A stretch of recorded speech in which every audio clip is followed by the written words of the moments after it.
Ok, meus amigos, vamos voltar então. Olha só, falávamos aqui dessa hipótese do artigo 109, inciso 6 da Constituição. Já trouxemos a primeira parte, que trata dos crimes contra a organização do trabalho. Falamos aqui das questões, dos entendimentos acerca dessa primeira parte. E víamos, então, no finalzinho aqui do bloco anterior, essa questão dos crimes contra o sistema financeiro e crimes contra a ordem econômico-financeira. Aí eu dizia o seguinte, olha, nestes dois casos aqui, o legislador constituinte, ele delegou ao legislador ordinário a definição da competência entre federal e estadual. O legislador constituinte não deu essa opção nos demais casos. Nos demais casos estampados no artigo 109, o legislador constituinte ele já estabelece a competência da Justiça Federal. Aqui, no caso dessas duas hipóteses, o crime com o sistema financeiro e crime contra a ordem econômico-financeira, eu repito, o legislador constituinte, ele possibilita ao legislador ordinário definir se a competência será federal ou estadual. Para os demais casos, portanto, os demais casos previstos no artigo 109, a Constituição já afirma a competência federal, e para os casos que não estão no 109, não cabe ao legislador ordinário definir a competência como sendo federal. É por isso que a gente já falou aqui da questão da lei de terrorismo. Ah, mas a lei de terrorismo não pode dizer que o crime é de competência federal? Não, quem tem que dizer é a Constituição. Aí o legislador ordinário lá na lei de terrorismo, para tentar burlar essa necessidade de previsão constitucional, aí vem o legislador ordinário e diz, para todos os fins, considera-se que aqui tem interesse da União. Tá? Bom, mas então vamos lá. Então, e nesses dois casos em que o legislador constituinte delega ao legislador ordinário a definição da competência, o que é que fez o legislador ordinário? Porque nesses dois casos, como eu disse, fica a critério do legislador ordinário. O legislador ordinário pode dizer que é competência federal ou pode não dizer nada, e se não disser nada, a gente sabe que é estadual, que é a competência residual. Tá? Bom, na primeira parte aqui, meus amigos, do crime com o sistema financeiro, mesmo antes da Constituição, a gente já tinha uma lei, é a Lei 7492, de 1986, e essa lei estabelece que os crimes contra o sistema financeiro nacional são de competência da Justiça Federal. Tá? Então a lei já dizia que a competência era federal. E isso foi recepcionado pela Constituição? Foi. Por quê? Porque a Constituição permite que o legislador ordinário faça essa definição.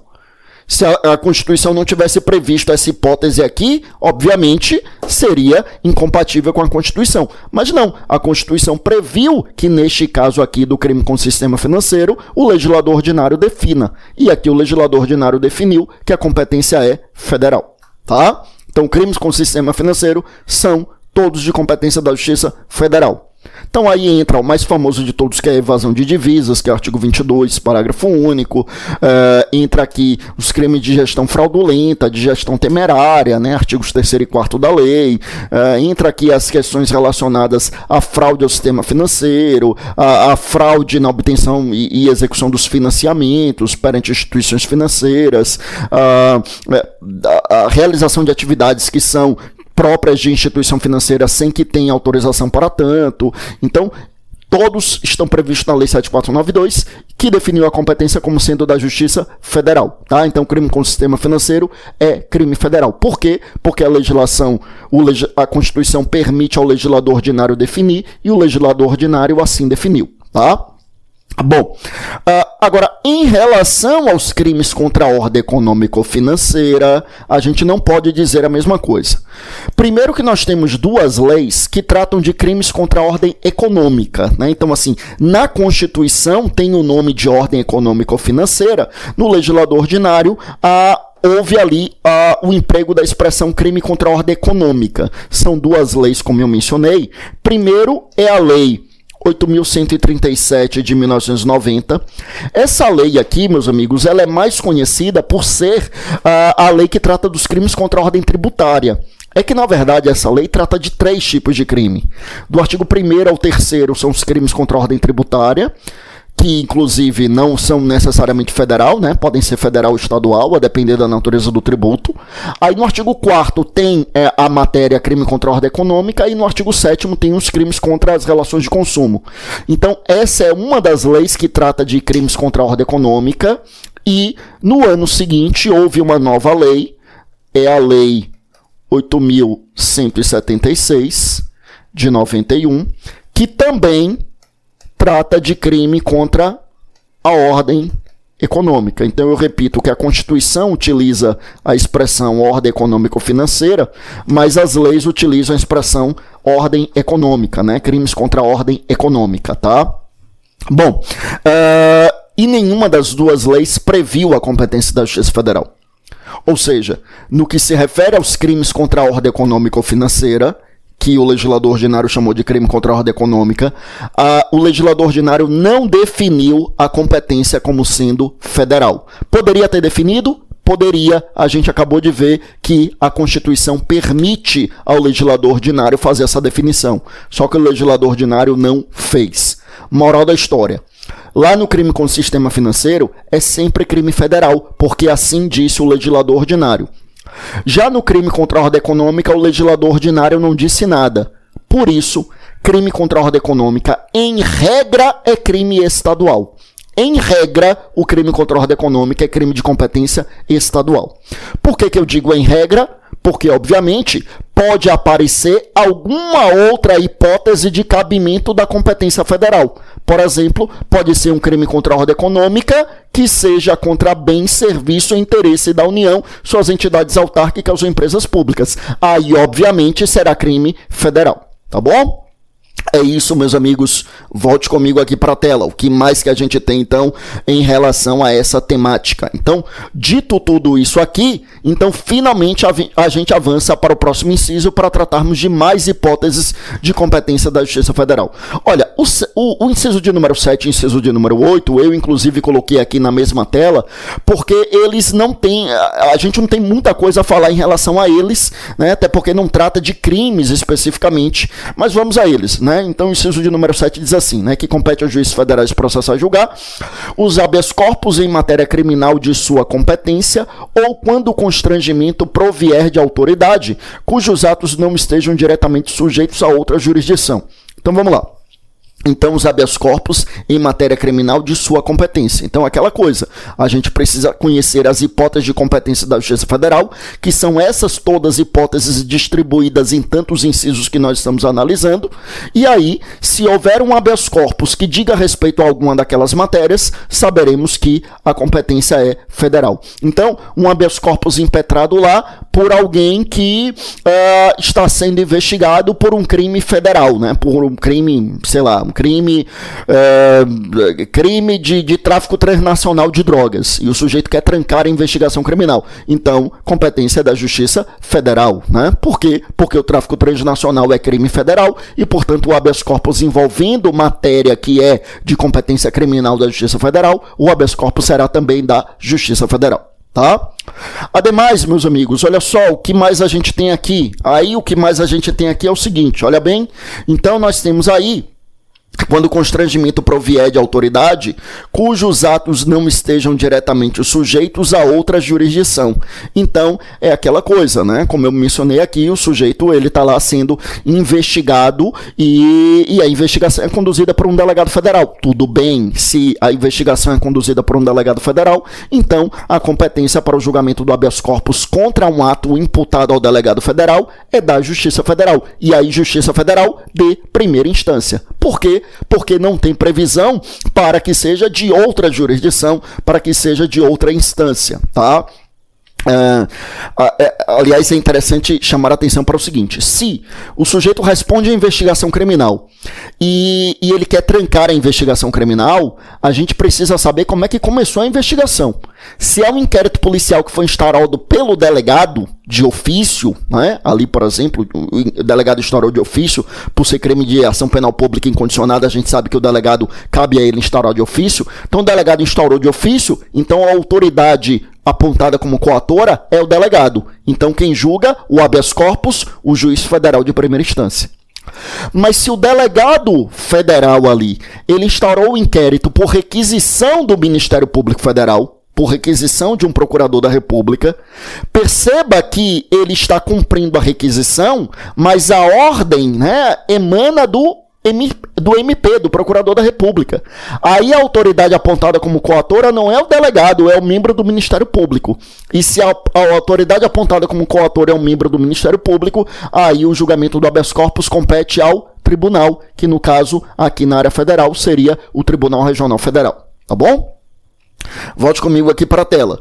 Aí o inciso de número 8, ele diz assim, que compete aos juízes federais julgar os mandados de segurança e os habeas data contra ato de autoridade federal, excetuados os casos de competência dos tribunais federais. Tá? Excetuados os casos de competência dos tribunais federais.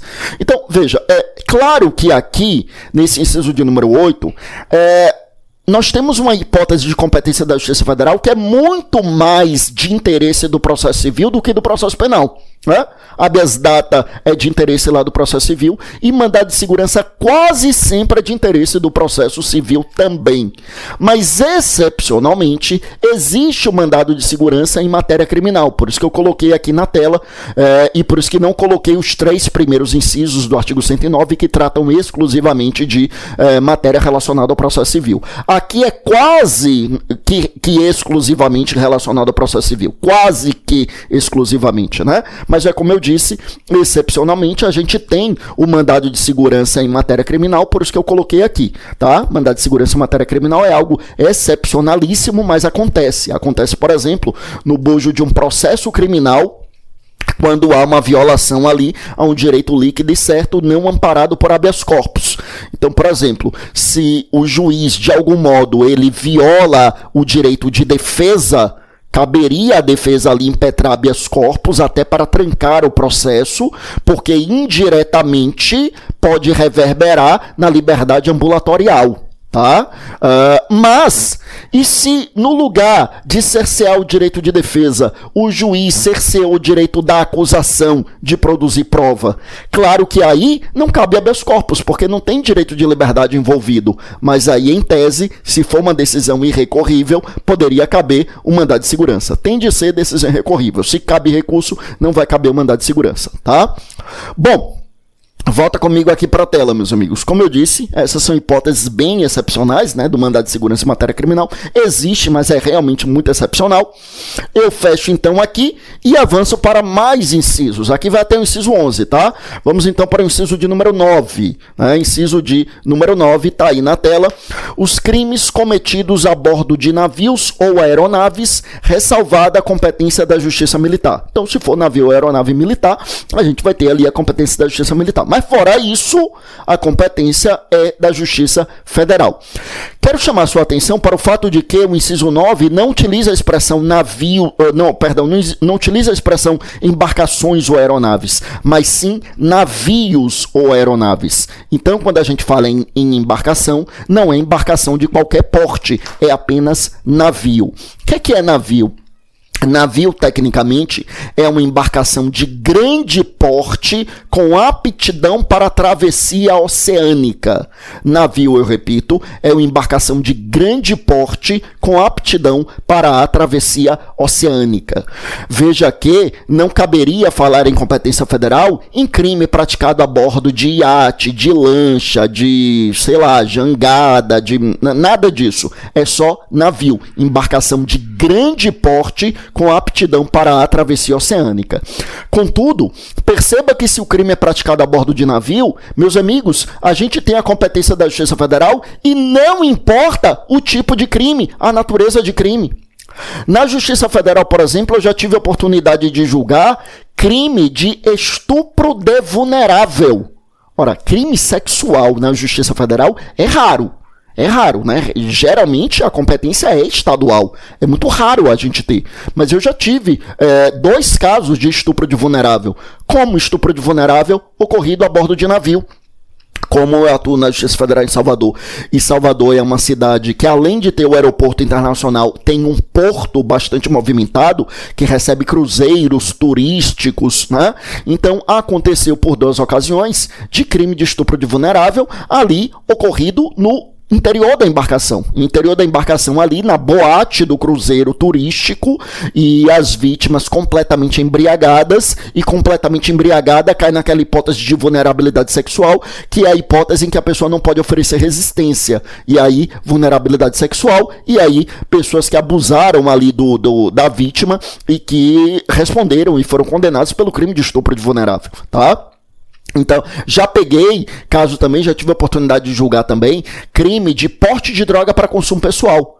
Porte de droga para consumo pessoal na Justiça Federal? Também uma excepcionalidade, mas é possível? É possível.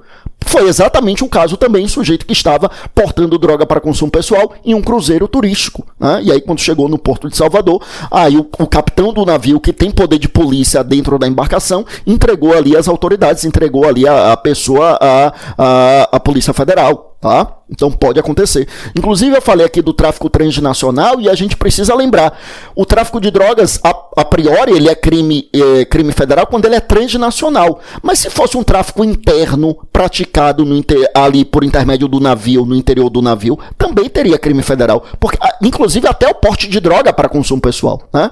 Imagine que é um cruzeiro mais interno. Existem cruzeiros turísticos que são apenas dentro do Brasil.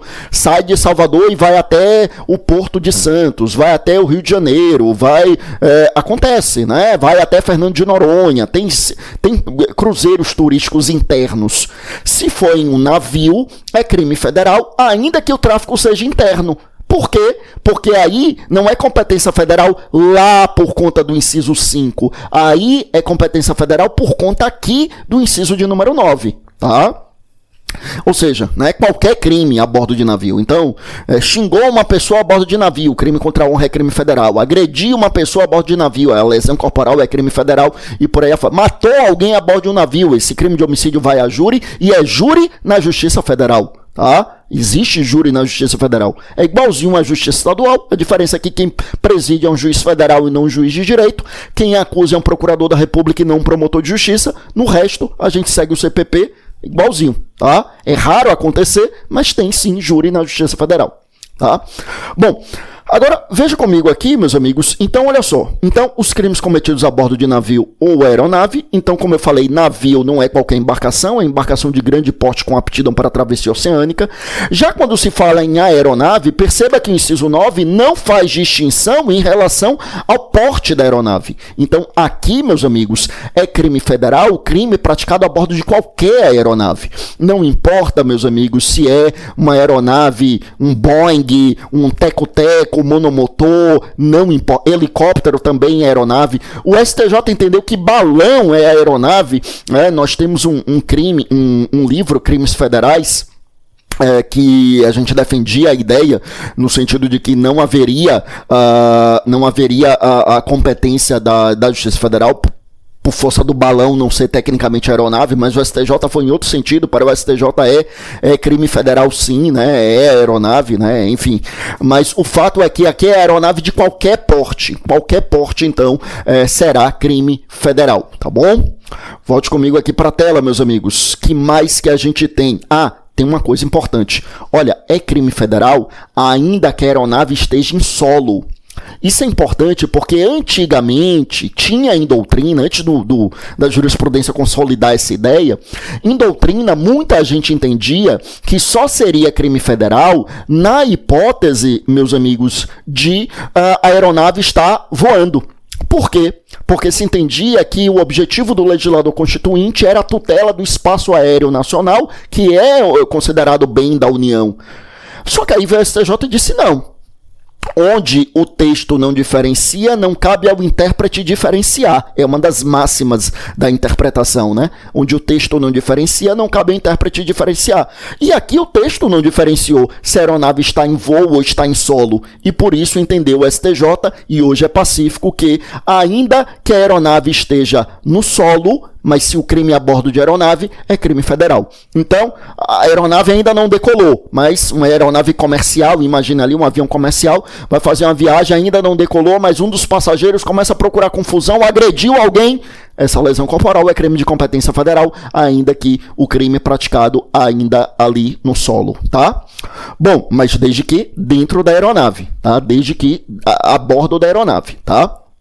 Ou seja, no saguão do aeroporto, no Finger, nada de... Finger é a plataforma que liga o saguão à aeronave, né? O nome daquela plataforma ali pela qual a gente passa é Finger. Então, tá no Finger, tá no saguão, tá na fila do embarque. Não está a bordo da aeronave, não é crime federal. Mas a bordo da aeronave, ainda que a aeronave esteja em solo, é crime federal. Tá bom?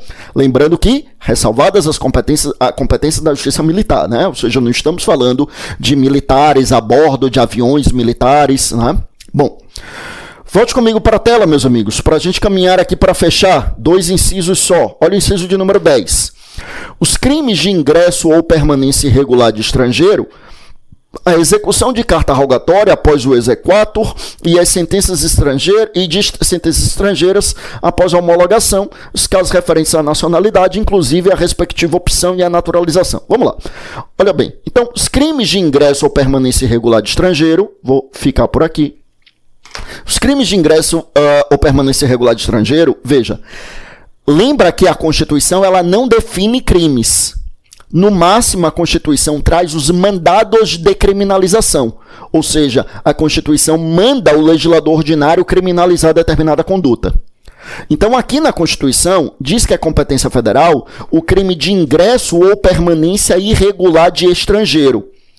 Mas pelo nosso Código Penal, o que realmente é crime, o ingresso por si só irregular não é crime, a permanência irregular por si só não é crime. Tá? O que é crime, de acordo com o artigo 338 do Código Penal, é o reingresso de um estrangeiro expulso. Ou seja, um estrangeiro foi expulso do país e ele reingressa no país sem ter autorização para tanto. Isto é crime, e é crime federal. Por quê? Porque o reingresso de estrangeiro expulso é uma forma de ingresso regular e é a forma de ingresso regular que o Código Penal considerou como crime. Tá? Então, embora o Código fale em ingresso ou permanência irregular, mas o ingresso irregular que é considerado crime é apenas o reingresso de um estrangeiro que foi expulso. Foi expulso, retornou sem autorização, é crime do artigo 338 do Código Penal, é crime de competência federal. Tá? Dando continuidade aqui ao inciso de número 10, veja que aí é muito mais de interesse do processo civil. Veja que o inciso 10 diz assim, execução de carta rogatória, tudo bem, isso é importante, isso pode ser processo civil ou processo penal. Cartas são atos de comunicação entre autoridades judiciárias e a carta rogatória ocorre quando essas autoridades judiciárias são de países diferentes. Então, um juiz lá de qualquer outro país do mundo pede para, ouvir uma testemunha no Brasil e eles pedem uma carta rogatória, quem cumpre é a Justiça Federal. Então, após o devido exequatur, aquela carta para cumprimento é encaminhada para a Justiça Federal, ainda que se trate de uma matéria que seria de âmbito estadual. É uma matéria que seria de competência estadual, mas é uma carta rogatória, quem cumpre é a Justiça Federal. E aqui é importante porque isso vale para o processo civil e também para o processo penal, tá? E aí, o inciso 10 prossegue dizendo assim, e de sentença estrangeira após a homologação. Primeiro, vamos lembrar que essa homologação hoje é feita pelo STJ, antes da emenda 45 era feita pelo STF, hoje é feita pelo STJ, né? E no processo penal, meus amigos, lembra, artigo 9º lá do Código Penal, só cabe a homologação para efeitos cíveis, a homologação de sentença penal estrangeira apenas para efeitos cíveis, reparação, indenização, né, restituição, ou para imposição de medida de segurança. Então, não dá para executar uma sentença penal estrangeira para aplicar uma pena no Brasil. Apenas para efeitos cíveis ou para imposição de medida de segurança, artigo 9º do Código Penal. Tá? Volta comigo aqui para a tela. Que mais? Aí, veja. As causas referentes à nacionalidade, inclusive a respectiva opção e a naturalização, aqui é processo civil, né? Não é processo penal, não tem a ver com a gente. E só para a gente fechar, a disputa sobre direitos indígenas no inciso de número 11. Isso aqui pode ser matéria civil ou matéria penal. Então a disputa sobre direitos indígenas pode ser uma disputa de terras indígenas ali tradicionalmente ocupadas pelos índios, né? Pode ser uma disputa ali pela terra no âmbito civil, que é a Justiça Federal, mas pode ser aqui um crime envolvendo a disputa sobre direitos indígenas. Chamo sua atenção para o verbete de número 140 da súmula de jurisprudência do STJ. Verbete 140, eu repito, da súmula de jurisprudência do STJ. Nessa súmula 140, o STJ nos diz que compete à Justiça Comum Estadual processar e julgar o crime em que o indígena figure como autor ou vítima. Repito, súmula 140 do STJ, né? Ou mais tecnicamente, o verbete 140 da súmula de jurisprudência do STJ, nos diz que compete à Justiça Comum Estadual processar e julgar o crime em que o indígena figure como autor ou vítima. Tá, a gente precisa compatibilizar essa súmula 140 com isso que está aqui na Constituição, né? No artigo 109, inciso 11. O que é que significa? Como é que a gente compatibiliza? A gente compatibiliza no seguinte sentido. O que a súmula do STJ está nos dizendo, meus amigos, é que não basta ser um indígena, não basta ter um indígena envolvido para que a gente tenha crime federal. Então, imagina, por exemplo, alguém que está trafegando em alta velocidade em determinada rodovia e atropelou e matou um indígena. Ora, a pessoa nem viu, nem deu tempo de ver que era um indígena. E se tivesse visto, não atropelou pelo fato dele ser indígena. Tá, isso é crime federal? Não, isso é crime estadual. Tem um indígena como vítima, mas é um crime estadual. Por que é um crime estadual? Porque não tem relação com disputa sobre direitos indígenas. Outro exemplo. Um indígena sai da sua tribo e vai para uma cidade próxima. Lá ele se envolve em uma briga, sei lá, bebendo em um bar e começa a discutir sobre jogo de futebol e na discussão fica mais acalorada e esse indígena dá bofetadas no outro. Veja, essa lesão corporal tem nada a ver com disputa sobre direitos indígenas. Estavam discutindo sobre futebol. Claro, não estamos falando nesse caso de um indígena isolado, mas um indígena em vias de integração, né? É a classificação do Estatuto do Índio, tá? O Estatuto do Índio é a Lei 6.001 de 1973, que categorizou os índios em índio integrado ao restante da comunhão brasileira, em vias de integração ao restante da comunhão brasileira e não integrado, que é chamado de isolado do restante da comunhão brasileira. O índio em vias de integração é esse, que vive na tribo, mas frequenta a cidade, tem contato com pessoas fora da tribo, tem contato com não indígenas, fala português fluente, ou seja, né, torce para o time de futebol. O isolado é aquele que vive em tribos que ainda estão incrustadas no meio da selva, algumas tão isoladas que os seus membros nem falam português, não tem contato com o restante do Brasil. Então imagina esse meu exemplo de um índio integrado ou em vias de integração que comete um crime porque estava discutindo sobre time de futebol, quer dizer, ele é o autor do crime. Tem nada a ver com disputa sobre direitos indígenas. Então, por isso que a súmula do STJ nos diz: compete à Justiça Estadual processar e julgar o crime no qual o indígena figure como autor ou vítima. Aí a gente compatibiliza essa súmula, né, esse verbete sumular, com o disposto aqui no artigo 109 e a gente conclui, então, que se envolve indígena, mas não envolve a disputa sobre direitos indígenas, é crime estadual. Agora, se envolve a disputa sobre direitos indígenas, aí é crime federal. Então, imagina, disputa de terras ali e uma pessoa vai e mata um indígena, né? Quer dizer, tem a ver com direitos indígenas. Ou matou indígena pelo fato de ser indígena, né? Você quer direito indígena mais importante do que o direito à própria existência? Então não é só a questão das terras, né? O direito à existência, o direito às terras, o direito à sua cultura, aos seus costumes, à sua religião, enfim, agressões desse sentido, crimes federais, porque envolve disputa sobre direitos indígenas, tá? Com isso, meus amigos, a gente fecha a competência da Justiça Comum Federal, tá bom? Eu fecho aqui, volto ainda para mais um bloco. Vamos lá.